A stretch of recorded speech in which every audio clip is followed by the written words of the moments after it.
శ్రీ వెంకటేశ్వరుని ఆయన రూపాన్ని వివిధ రూపాల్లో ఉన్నటువంటి ఆయన రూపం యొక్క పల్లకి మోసినటువంటి మహనీయులందరికీ శిరస్సు వచ్చి పాదాభివందన చేస్తున్నాను. ఆ తర్వాత ఇంతమంది వేస్తున్న బొమ్మలు ఉన్నాయన్నప్పుడు నా మిత్రుడు ఉన్నాడు, బ్రహ్మవని శేషబ్రహ్మం.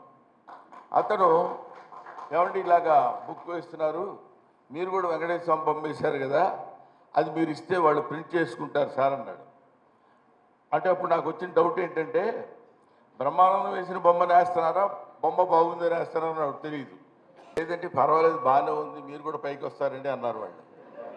కాబట్టి అటువంటి వాళ్ళ అంతమంది చిత్రకారులు వేసినటువంటి బొమ్మలో నేను వేసిన బొమ్మ కూడా ఉండటం అది నా అదృష్టం, స్వామివారి ఆశీస్సులు.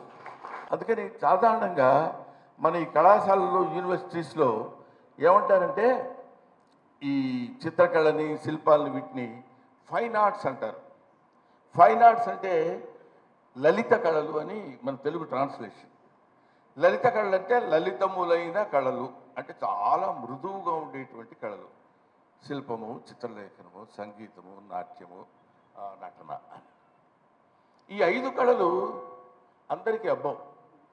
ఎవరికి అబ్బుతాయంటే లలిత కళలు ట్రాన్స్లేషన్ అనుకుంటారు కానీ కాదు. లలిత గాయత్రి యొక్క అంశ చేత వచ్చినటువంటి కళలు లలిత కళలు. అది అందరికీ అబ్బదు, అతి తక్కువ మందికి, ఆవిడ సెలెక్ట్ చేసుకున్నటువంటి వాళ్ళకే అబ్బుతుంది. అటువంటి లలిత కళలు కలిగినటువంటి వాళ్ళని మనం ఇవాళ ఆవిడెవడో బ్రహ్మానంద బొమ్మలు వేసుకుంటాడు, ఆడేదో నాట్య సినిమాలో యాక్టింగ్ చేస్తుంటాడు అనేటువంటి ఒక భావన ఉంటుంది మనకి. శిల్పులకి గడ్డం, మీసాలు, ఒక రకమైనటువంటి ఆహార్యం ఉంటుంది. ఎందుకు అలా ఉంటుంది అంటే వాళ్ళు దే డోంట్ కేర్ అబౌట్ బాహిరంగా ఉండేటువంటి వాళ్ళ ఆకృతికి వాళ్ళు ఎక్కువ ఇంపార్టెన్స్ ఇవ్వరు. ఇప్పుడు హళిబేడు టెంపుల్, హరప్పా టెంపుల్, ఇక్కడ దగ్గరికి వెళ్తే ఒక అంగుళంలో ఉన్నటువంటి ఒక చిన్న శిల్పం, ఒక బార్డర్ అలా ఉంటుందన్నమాట. ఒక స్త్రీ అలా నాట్యం చేస్తున్న భంగిమ రూపంలో ఉంటే ఆ భంగిమకి అంత అంగుళన్నరలో ఉన్నటువంటి ఆ బొమ్మకి ముక్కు మీద ఒక పుడక ఉంటుంది. ఆ పుడకను మనం అలా కదిలిస్తే కదులుతుంటుంది. అలాంటివి ఆలయం చుట్టూ చెక్కినటువంటి శిల్పకళాకారుడు, వాడికి చావు ఎక్కడదండి, పిచ్చోళ్ళు కాకపోతే మనం అనుకుంటాం అన్ని దశాబ్దాల క్రితం, శతాబ్దాల క్రితం చచ్చిపోయిన అమరశిల్పి జగ్గన గురించి వాళ్ళు మాట్లాడుకుంటున్నాం. ఎందరో మహానుభావులు, ఎంతమంది సంచరించి నడయాడినటువంటి భారతావని, ఈ భరత భూమిలో ఎంతోమంది చిత్రకారులు. ఈ చోటనే కదా సత్కవీంద్రుని కమ్మని కలము నిప్పులలోన కలిసిపోయి, ఈ చోటనే లేత ఇల్లాలి నల్లబూసల సౌరు గంగలో కలిసిపోయి, ఈ చోటనే చిత్రలేఖకుని కుంచెయు నశించే అంటాడు. పేరెన్నిక కన్న చిత్రలేఖకుని కుంచెయు నశించేని జాషువా అంతటి మహాపండితుడు చిత్రకారుడికి అంతటి విలువనిచ్చాడు. సో చిత్రకారులు అనేది అది గొప్పది, తక్కువది, ఇందులో బాగాలేదు, ఇది బాగుంది అని చెప్పటం. బొమ్మ బాగలేదా, మనం చూసే చూపు బాగలేదా? అందులో అందాన్ని చూడగలిగితే బాగానే ఉంటుంది. గులాబీ పువ్వులో ప్రతివాడు అందాన్ని చూస్తాడు, గడ్డి పువ్వులో అందాన్ని చూడగలగాలి. అది కదా గొప్పతనం, అది కదా కళాత్మక వైభవం, అది కదా భగవంతుడు మనకిచ్చినటువంటి ఆధ్యాత్మికత శక్తి. భావితరాల వాళ్ళని ఎంత పెద్దవాళ్ళుగా చేయాలో ఆలోచించాలి. దానికి ఉపయోగపడే విధంగా మన పుస్తక రచన, మన చిత్ర రచన, మన చిత్రకళా రచన అలా ఉండాలని నేను మనస్ఫూర్తిగా కోరుకుంటున్నాను.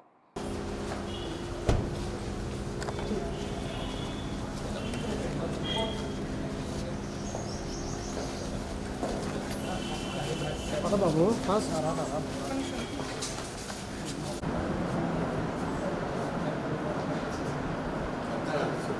సారీ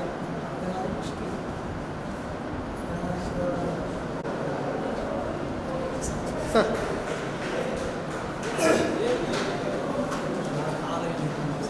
రమ్ము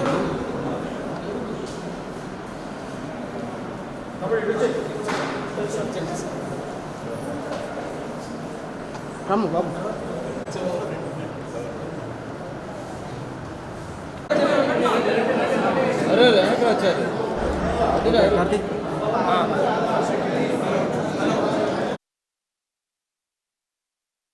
మేము ముందుకు వచ్చేసి ఈ పుస్తకంలో ఒక్కొక్కరికి ఒక్కొక్క A4 సైజ్ కేటాయించడం జరిగింది. వీళ్లకు ఒక్కరి దగ్గర కూడా మేము ఈ పుస్తకం గురించి ₹1 కూడా ఎంట్రీ ఫీజు తీసుకోలేదండి. చక్కని పుస్తకం మీ ముందుకు తీసుకురాగలిగాం. ఆ తర్వాత సార్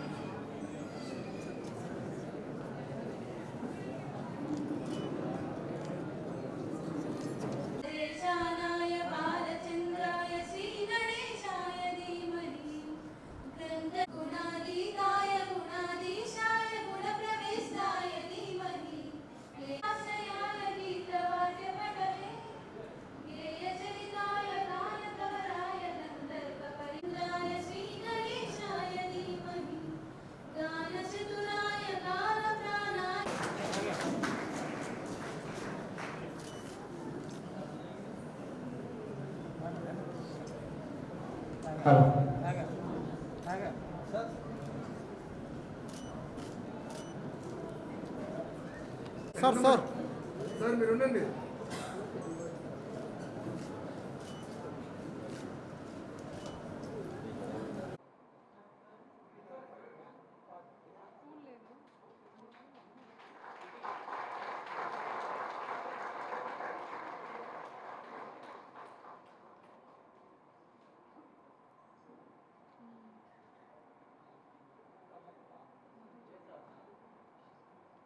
చిత్రకళార్చన ఇస్తున్నారు.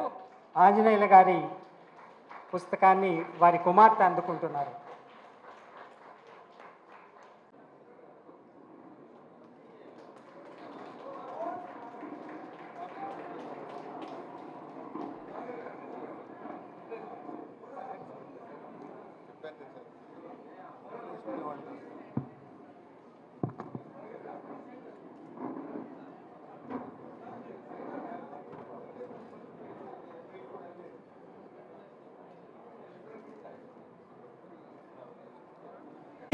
ఆ బొమ్మ తెలియజేస్తుంది. వారికి ధన్యవాదాలు తెలియజేస్తుంది.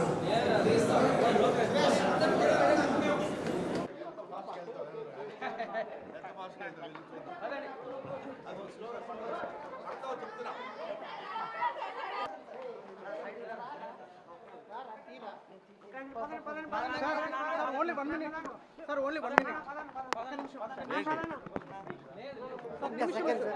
నిమిషం ఒకే ఒక సెకండ్. ఏంటి అదే కావాలి.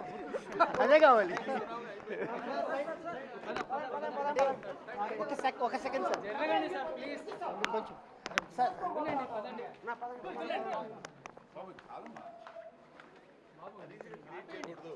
అంటే కృష్ణవంశీ మీకు అంత మంచి క్యారెక్టర్ ఇచ్చారు కదా, అప్పుడు అడిగే సందర్భం కాదండి. నువ్వు వదులు జరగాయా, నీకేంది.